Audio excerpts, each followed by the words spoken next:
हम देखते कि यंग मास्टर शहर से बाहर जा रहे थे, तभी वो सकुरा के महल से गुजर रहे थे। तब वो सिपाही से पूछता है कि ये सब इतने सारे लाइटनिंग लैंप्स क्यों जला रहे हैं और आसमान में क्यों छोड़ रहे हैं। तब सिपाही बताता है कि सर, सकुरा ने आपके लिए प्रे मांगी है कि आप जल्दी से जल्दी वहाँ से जीत कर आ जाए। और वो एक लैंप उसको भी देता है और कहता है कि राजा ने बोला। तब यंग मास्टर लैंप को उठा देता है और कहता है कि मैं इन सब बातों पर बिलीव नहीं करता हूँ, और उस लैम्प को वहीं पर छोड़ के चले जाता है। अगले सीन में हमें मिस चू दिखाई देती है, जो कि वहाँ पर बैठकर कुछ 10 साल पुरानी बातों को याद कर रही होती है। हम देखते हैं कि 10 साल पहले चू और अकुमा के बीच में बहुत ज़्यादा फाइट होती है, जिसमें चू अकुमा को बहुत ज़्यादा मारती है और उसको घायल भी कर देती है। तब वो बहुत ज़्यादा हंसती है कि तुम तो इतना ज़्यादा पावरफुल हो। तब हम देखते हैं अकुमा चू के हाथ को स्ट्रेंजर्स ऑफ नेल से काट देता है, जिस कारण चू की पूरी बॉडी में पॉइजन फैलने लगता है। तो वो पूरी कोशिश करती है उस पॉइजन को बाहर निकालने की, पर उससे नहीं निकलता। तो अकुमा कहता है कि तुम्हें जाकर अपना इलाज करना चाहिए, और पहली बात तो मैं बिना प्लानिंग के तो यहाँ पर नहीं आया था। फिर अकुमा उस बड़े से पत्थर के कारण नीचे चले जाता है। फिर हमें अगले सीन में चू दिखाई देती है, जो कि अपने सिपाहियों के साथ उस पर अटैक करने जा रही थी, पर अकुमा डोर में ही खड़ा था। तब अकुमा कहता है कि अगर 10 साल बाद पूर्णिमा की रात को यूनिकॉर्न लॉक को रिएक्टिवेट नहीं किया गया तो टॉम को तोड़ने का रूल लागू हो जाएगा। फिर हम देखते हैं कि अकुमा उस डोर को बंद कर देता है, जिस कारण उसका हाथ भी नीचे टूट के गिर जाता है और वो डोर पूरे 10 साल के लिए बंद हो जाता है। अगले सीन में हमें मैनफेंग और शिक्यू दिखाया जाता है। शिक्यू मैनफेंग को बचा लेता है और रस्सी को ऊपर खींच लेता है, जिस कारण मैनफेंग ऊपर आ जाता है। और मैनफेंग शिक्यू से कहता है कि तुमने पानी में उस मॉन्स्टर को देखा। तब शिक्यू कहता है कि हाँ, वो तो बिल्कुल एक स्नेक की तरह ही था। तब उन्हें ऊपर से आवाज़ आती है। मिस चू कहती है कि जो भी मेरे इस अंडरग्राउंड में गया है वो आज तक कभी भी वापस नहीं आ पाया है। अभी भी टाइम है, तुम यूनिकॉर्न की रिएक्टिवेट करने की जिद को छोड़ दो और वापस आ जाओ। तब शिक्यू कहता है कि हम टॉम राइडर्स हैं और टॉम राइडर्स मरने से कभी नहीं डरते, और ये तो छोटा सा स्नेक है, इसको तो हम आज रात को डिनर में पका के खा जाएंगे। तब मिस चू कहती है कि ठीक है, तुम अपनी मर्जी कर लो और जाओ। फिर हमें दिखाया जाता है कि मिस चू यंग मास्टर के साथ मिली हुई है। तब यंग मास्टर मिस चू से पूछता है कि काम कैसा चल रहा है।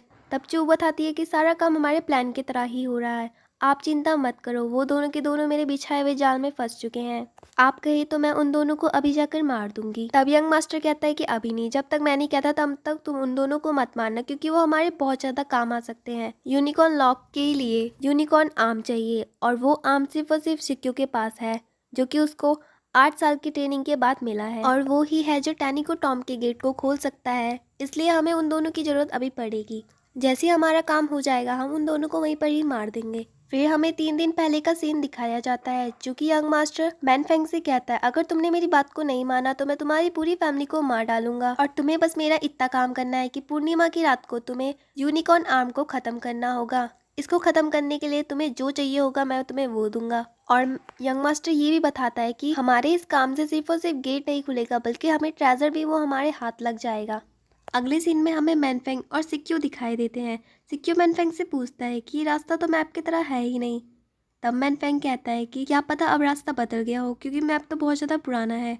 जब वो दोनों आपस में बात कर रहे होते हैं तब सिक्यू को वहाँ पर स्नेक दिखता है, जिसके लिए वो मैनफेंग से कहता है कि अपने पीछे देखो। तब वो दोनों के दोनों उस स्नेक से बहुत ज़्यादा फाइट करते हैं। तब मैनफेंग कहता है कि उसका जो हेड है वो बहुत ज़्यादा मजबूत है और हमें उसकी नेक पर वार करना होगा, शायद से उसकी गर्दन में मारने से वो मर जाए। और वो करते भी ऐसे ही है, और उन दोनों उसको भटकाते हैं, जिस कारण सिक्यू सीधा उसकी गर्दन पे मार देता है और वो स्नेक वहीं पर मर जाता है। सांप के मरने के बाद मैनफेंग सिक्यू से पूछता है क्या तुम सच में सांप को खाना चाहते हो। तब मैनफेंग वहाँ पर रास्ता ढूंढने लगता है और कहता है कि मुझे लगता है ज़रूर इस पानी से हमें कोई रास्ता मिल जाए आगे का। फिर हमें वहाँ पर चोर दिखाए जाते हैं, जो कि कुंडान के ट्रेजर को चुराने आए थे, और वो एक दूसरे से कहते हैं कि उस ट्रेजर को चुराने के बाद हम वाकई में बहुत ज़्यादा अमीर हो जाएंगे। जब सिक्यू सांप का मांस का टुकड़ा काट रहा होता है तभी उसको वहाँ पर उन स्नेक की पूरी फैमिली दिखती है, जो कि बहुत ज़्यादा थे। तब मैनफेंग कहता है कि तुम उस मांस के टुकड़े को पानी में फेंक दो, जिस कारण उनका ध्यान भटक जाएगा, और होता भी ऐसे ही है, सबके सब सांप उसी मांस के पीछे पड़ जाते हैं। तब वो कहता है कि हमें पानी में कूद जाना चाहिए और हमें यहीं से रास्ता मिलेगा। फिर हम देखते हैं कि एक स्नेक उनके पीछे पड़ जाता है, जो कि लगभग उन्हीं का पीछा कर रहा था, पर दोनों कैसे भी करके बच जाते हैं और पानी से बाहर आ जाते हैं।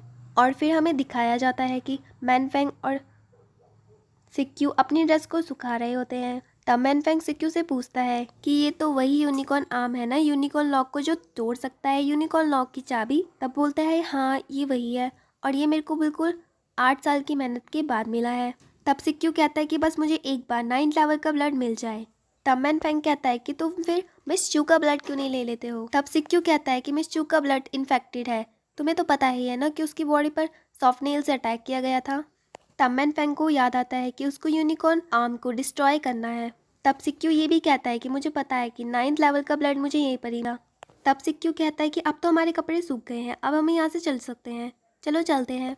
तब वो रास्ता ढूंढ रहे होते हैं, तभी उनको वहाँ पर एक बड़ा सा गेट दिखाई देता है। तब सिक्यू कहता है कि इस गेट को मैं तोड़ दूंगा, और वो भागते भागते उस गेट की तरफ जाता है, पर गेट को कुछ भी असर नहीं होता और वो खुलता भी नहीं है। तब मैन फेंग सिक्यू से कहता है कि यहाँ देखो मुझे क्या मिला। तो उनको वहाँ पर 2 बड़े बड़े पत्थर दिखाई देते हैं, जो मैन फेंग कहता है कि इन दोनों को साथ में घुमाते हैं, और वाकई में वो गेट खुल भी जाता है। तब वो उस छोटे से गेट के अंदर से चले जाते हैं। हम देखते हैं कि जब वो दोनों जा रहे होते हैं, तब सिक्यू का पैर किसी ट्रैप पे जाके फंस जाता है, जिस कारण उनके ऊपर तीर गिरने लगते हैं, पर वो उन तीरों से बचते हैं। तब सिक्यू कहता है कि फाइनली बच ही गया, पर हम देखते हैं कि वहाँ की चट्टान हिलने लगती है, पत्थर हिलने लगते हैं। फिर वहाँ पर अचानक से एक बड़ा सा गड्ढा होता है, जिसके अंदर सिक्यू गिरने ही वाला होता है, पर मैन फेंग उसको आके बचा लेता है। तीर गिरने के कारण वो दोनों के दोनों उसी गड्ढे के अंदर घुस जाते हैं, और फिर वहाँ से एक बड़ी सी बॉल भी आ जाती है। जब वो उस बॉल से बच के भाग रहे थे, तभी वहाँ पर खाई आ जाती है, जिस कारण या फिर तो नीचे गिर जाएंगे या फिर उनको दूसरी चट्टान के अंदर जाना होगा। तब वो सिक्यू को कहता है कि जल्दी से मुझे रस्सी दो। तब मैन फेंग उस रस्सी को सीधा दूसरी पहाड़ी में घुसा देता है। रस्सी तो घुस जाती है, पर मैन फेंग नीचे गिरने लगता है, बट वहाँ पर सिक्यू आ जाता है और उसको बचा लेता है। फिर हम देखते हैं कि वो दोनों के दोनों उस गुफा के अंदर चले जाते हैं। तब सिक्यू कहता है चाहे कुछ भी हो जाए मैं तुम्हारी जान जरूर बचाऊंगा, और वो एक दूसरे से वादा करते हैं कि वो दोनों एक दूसरे की मुसीबत में साथ चलेंगे। तब सिक्यू कहता है कि फाइनली हम बच गए, और वो दोनों के दोनों कहते हैं कि वाकई में हम दोनों के दोनों तो कितने अच्छे पार्टनर्स हैं। तब वो दोनों के दोनों थोड़ा सा आगे चलते हैं। तब सिक्यू को वहाँ पर एक लड़की दिखाई देती है, जो कि उस बड़ी सी ग्लास के अंदर थी, और सिक्यू उस लड़की को बहुत गौर से देख रहा होता है। तब मैन फेंग उससे पूछता है कि तुमने इससे पहले कोई लड़की नहीं देखी। तब सिक्यू कहता है कि नहीं, क्योंकि इससे पहले तो वो कभी बाहर की दुनिया देख ही नहीं पाया ना, क्योंकि वो ट्रेनिंग हाउस में ही रहता था। तब मैन फेंग सिक्यू से कहता है ये तो सिर्फ एक डेड बॉडी है, तुम मेरे साथ बाहर चलना, मैं तुम्हें वहाँ पर पूरी वर्ल्ड घुमाऊंगा और तुम्हें वहाँ पर बहुत अच्छी अच्छी। पर सिक्यू कहता है मुझे अभी देखना है, और उसको तोड़ने की कोशिश करता है। मैन फेंग उसको रोक देता है और कहता है कि पागल मत बनो, कि तुम्हें दिख नहीं रहा है कि उस गिलास के अंदर बहुत खतरनाक पॉइजन है। तब उन्हें वहाँ पर किसी के आने की आवाज़ सुनाई देती है, जिस कारण वो दोनों के दोनों छुप जाते हैं। फिर हम देखते हैं कि वो वही चोर थे जो कि खजाने को चुराने के लिए आए थे। तब उन चोर में से एक आदमी आगे जाता है उस गिलास को तोड़ने के लिए, पर उनका लीडर उनको तोड़ने से मना कर देता है और कहता है कि तुम्हें दिख नहीं रहा है, उसके अंदर पॉइजन है। तब उसका मास्टर कहता है कि ठीक है, एक काम करो, उस ग्लास में एक छोटा सा छेद करो, जिस कारण सारा का सारा पॉइजन नीचे गिर जाएगा, उसके बाद हम उसके अंदर की चीज़ को देख सकते हैं। तब वो वैसा ही करता है और उस ग्लास में छेद करने की कोशिश करता है।